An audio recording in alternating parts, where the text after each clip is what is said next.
আজকে আমরা আলোচনা করব প্রাইমারি টেট 2012-র যে শিশু মনস্তত্ত্ব ও শিক্ষাবিজ্ঞানের প্রশ্ন উত্তরগুলো। তা আগিয়ে শুরু করা যাক আজকের আমাদের প্রশ্ন উত্তর। প্রথম প্রশ্ন দেখো, যে পর্যায়ে একটি শিশু কোনো বস্তু বা বিষয় সম্পর্কে যুক্তিপূর্ণভাবে চিন্তা করতে শুরু করে। এবার যুক্তিপূর্ণ চিন্তা একটা শিশু কখন শুরু করে সেটা আমাদেরকে জানতে হবে। বলছে প্রাক কার্যকরী পর্যায়, এটা হবে না। তারপরে আছে মূর্ত কার্যকরী পর্যায়। মূর্ত কার্যকরী পর্যায় মানে কি? মূর্ত কার্যকরী পর্যায় মানে যখন কোনো শিশু কোনো মূর্ত বিষয় নিয়ে বা বিমূর্ত বিষয় নিয়ে চিন্তা করতে পারে। মূর্ত বিষয় মানে যেটা আমরা সামনাসামনি দেখতে পারি, এবং বিমূর্ত বিষয় মানে যেটা আমরা সামনাসামনি দেখতে পারি না। তাহলে উত্তর হবে মূর্ত কার্যকরী পর্যায়। তারপরের প্রশ্ন,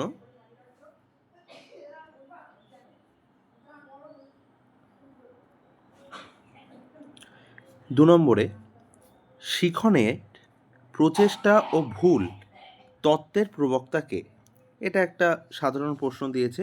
শিখনের প্রচেষ্টা ও ভুল তত্ত্বের প্রবক্তা হলেন থর্নডাইক। তারপরের প্রশ্ন,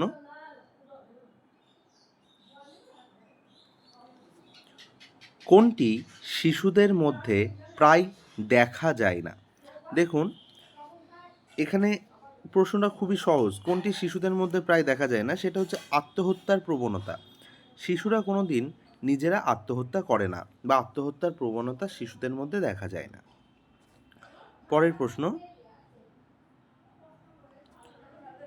4 নম্বরে কোনটি ব্যক্তিত্বের অভিজ্ঞা? ব্যক্তিত্বের অভিজ্ঞা বলতে কি বোঝা যায়? যে অভিজ্ঞার মাধ্যমে আমরা আমাদের ব্যক্তিত্বকে অনেক বেশি সুন্দরভাবে ফুটিয়ে তুলতে পারি, সেটা হচ্ছে আর্মি বিটা টেস্ট।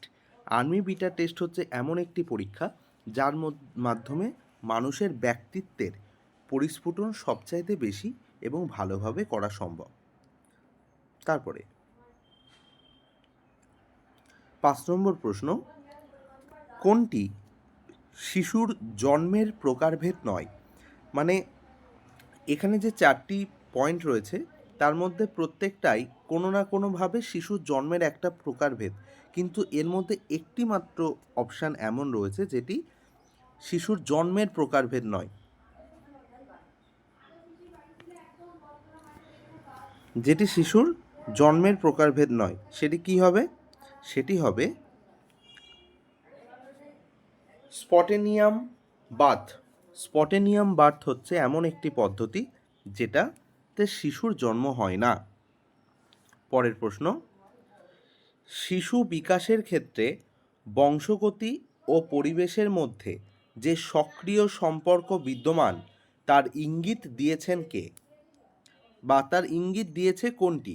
এর মধ্যে কোন মতবাদটি তার ইঙ্গিত দিয়েছে? সেটা হচ্ছে অপশান নাম্বার এ, ডাইনামিক বা গতির মনোবিদ্যা।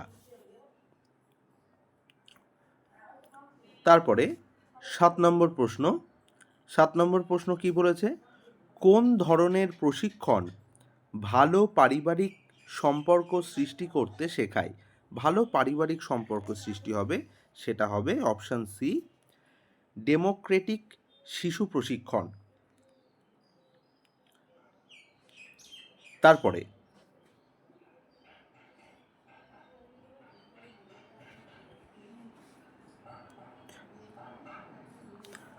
তারপরের অপশান দেখব আমরা।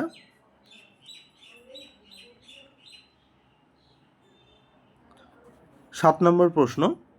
7 নম্বর প্রশ্নতে কি বলেছে?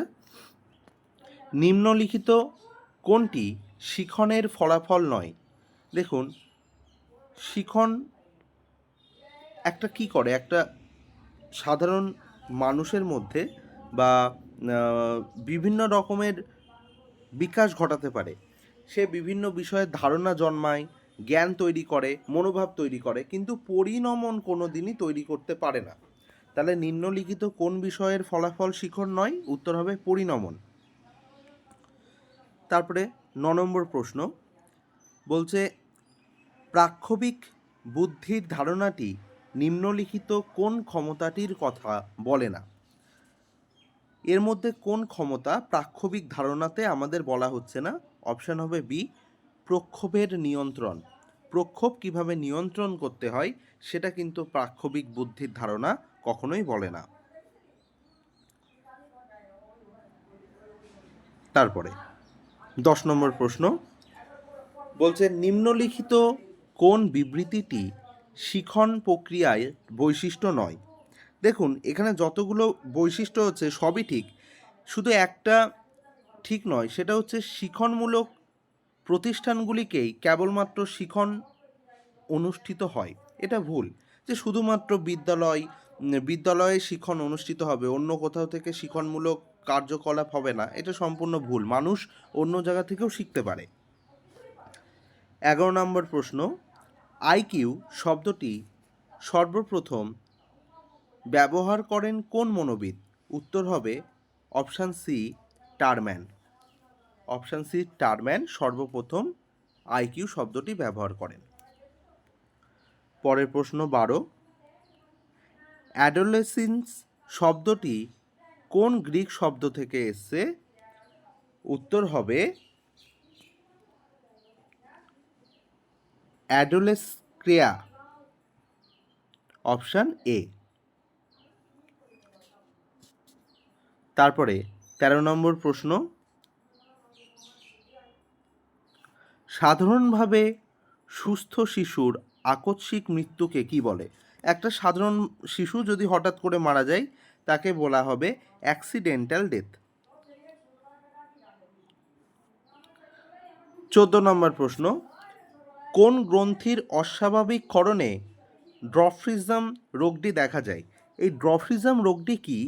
বলা হচ্ছে কোনো মানুষের উচ্চতা যদি 4 ফুটের নিচে হয় তাহলে ধরা হয় যে তার ড্রফিজম রোগ হয়েছে। এবার উচ্চতার সাথে সম্পর্কিত আমাদের একটাই গ্রন্থি আছে, সেটা হচ্ছে পিটুইটারি গ্রন্থি। তাহলে কোন গ্রন্থির অস্বাভাবিক ক্ষরণে ড্রফিজম রোগটি হয়? সেটা হচ্ছে পিটুইটারি গ্রন্থি। Option A. তারপরে 15 নম্বর প্রশ্ন, নিম্নলিখিত কোনটি গ্রেগরিয়াস ইনস্টিংক্টস?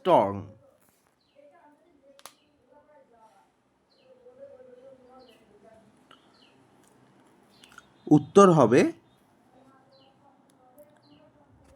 দলবদ্ধ প্রবণতা।